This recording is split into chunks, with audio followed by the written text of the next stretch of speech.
حضرت خلیل اللہ نے اللہ سے دعائیں مانگ مانگ کے بیٹا لیا تھا۔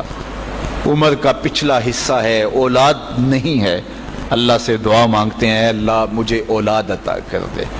رات کے پچھلے پہر اٹھ اٹھ کے دعائیں مانگتے ہیں، خیر اللہ نے کرم فرمایا۔ حضرت سارہ کے بطن سے تو اولاد نہیں ہوئی، اب حضرت ہاجرہ سے نکاح کیا۔ اب حضرت ہاجرہ سے نکاح ہوا تو اللہ نے ان کے بطن سے انہیں ایک خوبصورت بیٹا دیا جس کا نام اسماعیل رکھا۔ اللہ اکبر! اللہ کی کتنی بڑی آزمائش تھی۔ اللہ کی طرف سے آواز آئی، میرے حکم کی تعمیل کرتے ہوئے اپنی زوجہ کو اور اپنے بیٹے کو وادی غیر ذی زرع میں چھوڑاؤ۔ تو پھر وہ آج جہاں کعبۃ اللہ ہے، یہاں پہاڑوں کے بیچ حضرت ہاجرہ کو چھوڑ کے حضرت خلیل اللہ واپس چلے گئے۔ اور پھر جب حضرت اسماعیل علیہ السلام کی عمر 13 سال ہوئی تو ایک بار ملنے آئے تو حضرت خلیل اللہ کو حکم ہوا، خواب آئی اور خواب میں یہ حکم ہوا۔ نبیوں کی خواب بمنزلہ وحی ہوتی ہے۔ ہمارے جو خواب ہیں ان میں سے کچھ خواب ایسے ہیں جن کو کہا گیا نبوت کا 46واں حصہ ہے، اچھے خواب، لیکن ہمارے خواب ادغاث و احلام ایسے بھی ہوتے ہیں جو دن کے خیالات کا عکس ہوتے ہیں۔ کچھ ہمارے خواب ایسے ہوتے ہیں کہ جو شیطان کی طرف سے ہمارے اوپر ہوتے ہیں، شیطانی خیالات کا عکس ہوتے ہیں۔ لیکن کچھ خواب ایسے ہوتے ہیں کہ جو ہے وہ اچھے اور صالح خواب ہوتے ہیں۔ لیکن نبی کا کوئی خواب ادغاث احلام نہیں ہوتا، نبی کا کوئی خواب جو ہے وہ شیطانی خیال کا نتیجہ نہیں ہوتا، اس لیے کہ نبی پر شیطان وسوسہ اندازی نہیں کر سکتا، اور اگر اس امکان کو مان لیا جائے تو ساری شریعت مشکوک ہو جاتی ہے۔ تو یہ امکان ہی نہیں ہے کہ نبی پر شیطان اثر انداز ہو سکے۔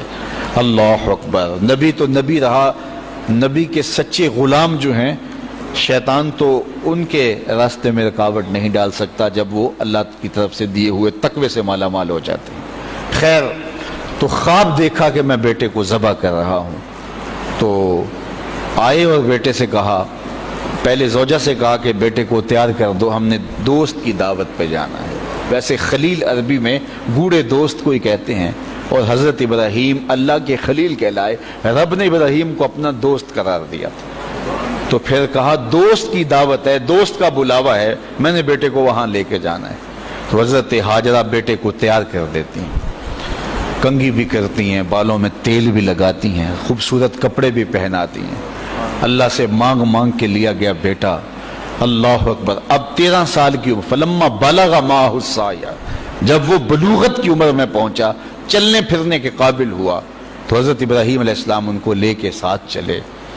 اور راستے میں جب یہ منظر دیکھا کہ باپ بیٹے کو اللہ کی رضا کے لیے ذبح کرنے جا رہے، تو شیطان کے تن بدن میں آگ لگ گئی۔ قیامت تک یہ نقشہ دنیا دیکھے گی، کیا منظر ہوگا، خدا کی رضا کے لیے یوں بھی اظہار کیا جاتا ہے۔ تو وہ حضرت ابراہیم علیہ السلام کے پاس آیا، ابراہیم ایک خواب کے سہارے بیٹے کو ذبح کرنے جا رہے ہو، اللہ کو راضی کرنے کے اور تھوڑے طریقے ہیں۔ تو حضرت خلیل اللہ نے پتھر اٹھا کے اس کے جو ہے وہ مارا، کہا ہٹ جا، میرے پاس ایک اسماعیل ہے، 1000 اسماعیل بھی ہوتے، قربان کر دے۔ یہ وہی جگہ ہیں۔ پھر حضرت اسماعیل کے پاس آیا تو انہوں نے بھی یہی بات کہی، کہا کہ ماں کی ممتا بڑی کمزور ہوتی ہے۔ تو حضرت ہاجرہ کے پاس آ گیا، کہا کہ شہزادہ کدھر ہے؟ کہا دوست کی دعوت پہ ان کا باپ لے کے گیا ہے۔ کہا نہیں، دوست کی دعوت نہیں ہے، وہ تو ان کو ذبح کرنے لے جا رہا ہے۔ کہا کوئی سوچ کے بات کر، دعائیں مانگ مانگ کے لیا رب سے، اپنے ہاتھوں سے ذبح کر دے گا؟ دنیا کی تاریخ میں ایسا کبھی ہوا نہیں کسی باپ نے اپنے بیٹے کو ذبح کیا ہو اور بیٹا نافرمان ہو، تب بھی کبھی ایسا نہیں ہوا۔ یہ تو وہ بیٹا ہے کہ جس کی پیشانی میں اجالے رکھے ہوئے ہیں، جس کی چمکدار آنکھیں خیرہ کر دیتی ہیں، کیا اس بیٹے کو ذبح کرے گا؟ اور باپ بھی اتنا نرم دل، پھر مانگ مانگ کے لیا، مجبور ہو گیا، کہنے لگا کہ وہ اسے اللہ کا حکم کہتا ہے۔ تو حضرت ہاجرہ سلام اللہ علیہ نے کہا ظالم بھاگ جا، اگر اللہ کا حکم ہے میری گود میں ایک اسماعیل ہے، 1000 اسماعیل بھی ہوتے قربان کر دے۔ یہ انوکھی داستان تھی جو کائنات میں رقم ہونے جا رہی ہے۔ یہ کوئی افسانہ نہیں ہے، یہ امر واقعیہ ہے، یہ ہونے والی داستان ہے۔ جس کی یادیں پورے عالم میں بکھری ہیں.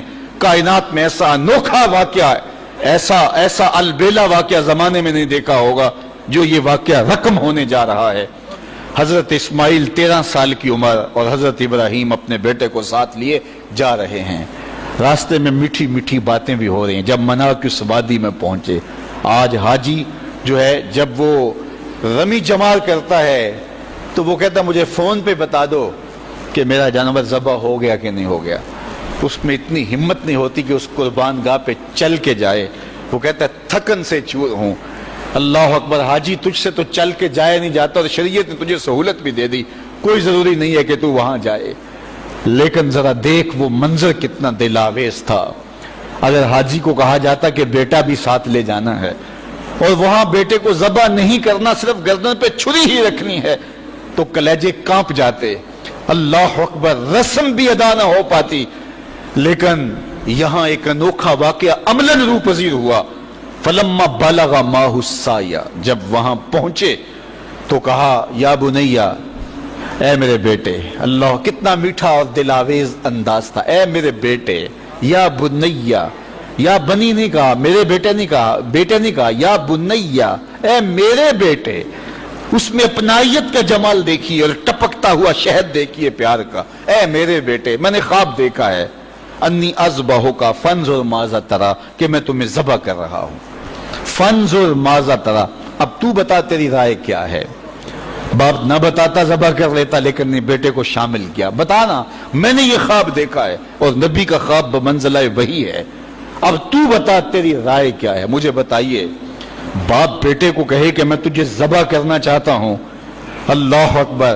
باپ اپنی مرضی سے بعض اوقات کسی بیٹے کی کسی خدمت کی وجہ سے اس کو تھوڑا سا زیادہ دے دے، یا اس سے شفقت کا رخ زیادہ ہو، یا اس کو کچھ ترجیح دے دے، تو دوسرے بیٹے ناراض ہو جاتے ہیں اور باپ کے خلاف جا کے اپنے چچاؤں سے اور دوسرے رشتہ داروں سے بات کرتے ہیں کہ ہمارا باپ ظالم ہو گیا ہے. یار اس کا روح سخن تھوڑا سا دوسرے بیٹے کی طرف ہوا تو جا کے شور کر دیا اولاد نے کہ میرا باپ ظالم ہو گیا ہے. لیکن ذرا یہاں کہانی دیکھیے باپ کیا بول رہا ہے. بیٹا میں تجھ کو ذبح کرنا چاہ رہا ہوں. فانظر ماذا تری، مجھے بتا تیری رائے کیا ہے. تو بیٹا کیا جواب دیتا ہے؟ کائنات میں ایسا منظر نہیں دیکھا ہوگا.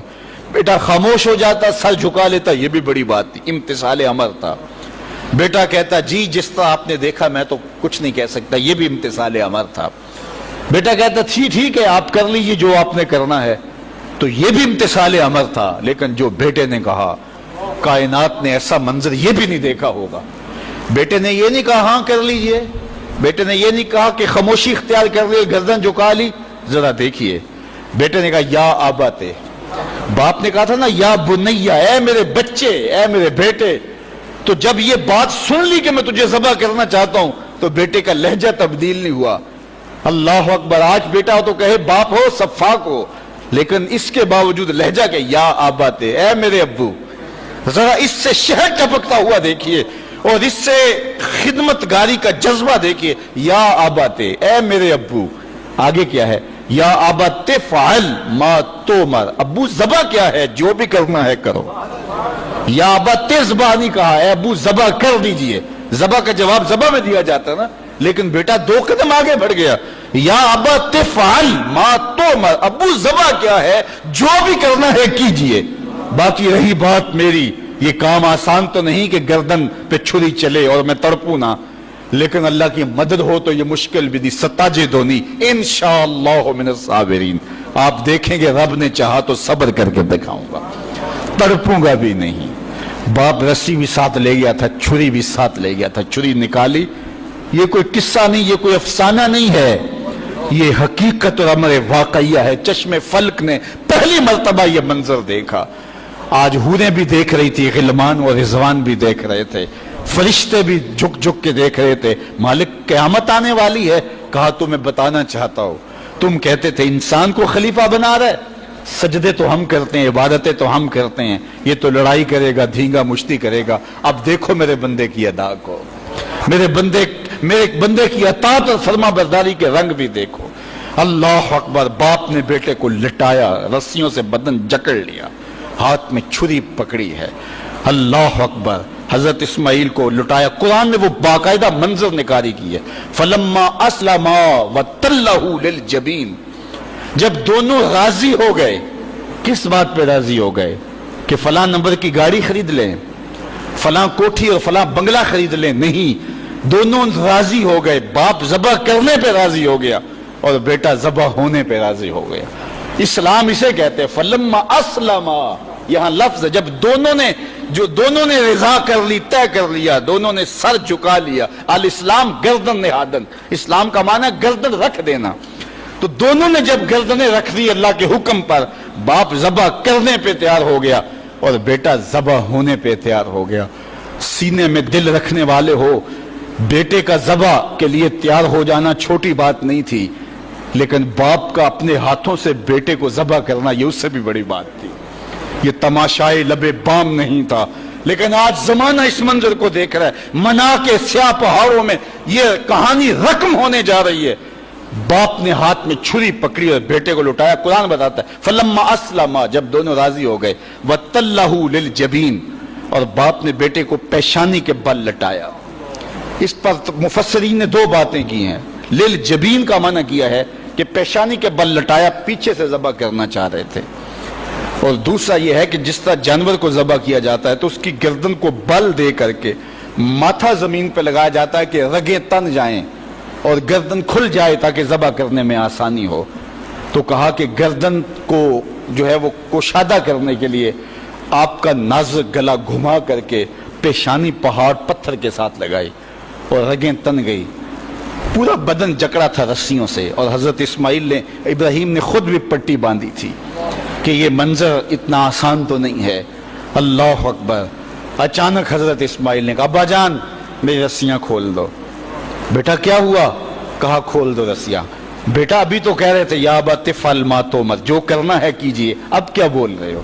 کہا کل کا مورخ لکھے گا باپ ذبح کرنا چاہتا تھا، بیٹا ذبح ہونا نہیں چاہتا تھا. باپ نے باندھ کے کیا ہے. کھول دو رسیاں، نہیں تڑپوں گا. رسیاں کھول دی گئیں. حضرت ابراہیم نے ہاتھ میں چھری پکڑی ہے لیکن پٹی برابر بندھی ہے. بیٹے فلما اسلما وتلہ للجبین. اللہ اکبر. تو پوری قوت کے ساتھ چھری کو نازک ریشم جیسی گردن پہ رکھا. ابراہیم تیرے حوصلے پہ قربان، اسماعیل تیری فرما برداری پہ قربان. اقبال بولے یہ فیضان نظر تھا یا کہ مکتب کی کرامت تھی، سکھائے کس نے اسماعیل کو آداب فرزند. بیٹا لیٹا ہے، رسیاں بھی کھلی ہیں، تڑپتا بھی نہیں ہے، آہو فغاں بھی نہیں کرتا، آنکھوں میں آنسو بھی نہیں ہے. باپ نے ہاتھ میں چھری پکڑی ہے، بیٹے کی نازک ریشم جیسی گردن پہ رکھی اور پوری قوت سے چھری کو دبا دیا. لیکن ہوا کیا کہ ایک بال بھی نہیں کٹا. چھری کو پاس پڑے پتھر پہ مارا.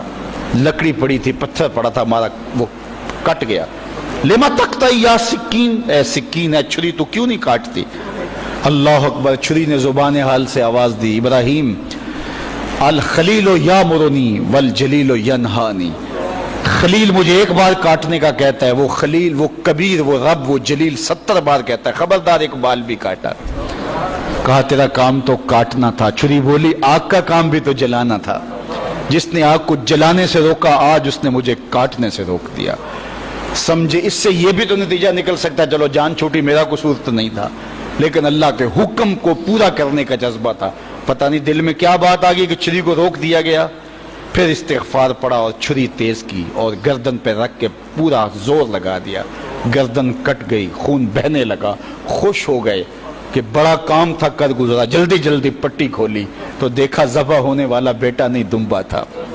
اللہ اکبر. دمبا پڑا تھا اور بیٹا پاس کھڑا مسکرا رہا تھا. تو حضرت خلیل کی زبان سے بے ساختہ نکلا اللہ اکبر. تو حضرت اسماعیل بولے لا الہ الا اللہ واللہ اکبر. پاس جبریل کھڑے تھے، کہا اللہ اکبر وللہ الحمد. آواز آئی فلما اسلما وتلہ للجبین ونادیناہ ان یا ابراہیم قد صدقت الرؤیا انا کذالک نجزی المحسنین. آواز آئی ابراہیم تو نے واقعی خواب پورا کر دکھایا. تو نے تو اپنے گمان میں بیٹے کی گردن پہ چھری چلائی، لیکن یہ ہم نے اس وقفے میں دمبا رکھ دیا. تم نے واقعی خواب پورا کر دکھا. وفدیناہ بذبح عظیم. ہم نے ان کے جو ہے بدلے میں ایک دمبا دے دیا اور ہم نے اس کو پچھلوں کے لیے سنت رکھ دیا. آج منا کی وادی میں حاجی وہاں جا کے دمبے کی گردن پہ چھری پھیر رہا ہوتا ہے. وہ یادگار آج اس مذبح پہ، آج اس منصب پہ جہاں بیٹے کی قربانی کے لیے حضرت خلیل چھری ہاتھ میں لیے کھڑے تھے، آج 40 لاکھ جانور قربان ہو رہے ہیں اور پوری دنیا کے اوپر قربانیاں ہو رہی ہیں. اللہ اکبر. وہاں آواز آتی ہے سلام علی ابراہیم، اے ابراہیم تیرے اوپر سلام.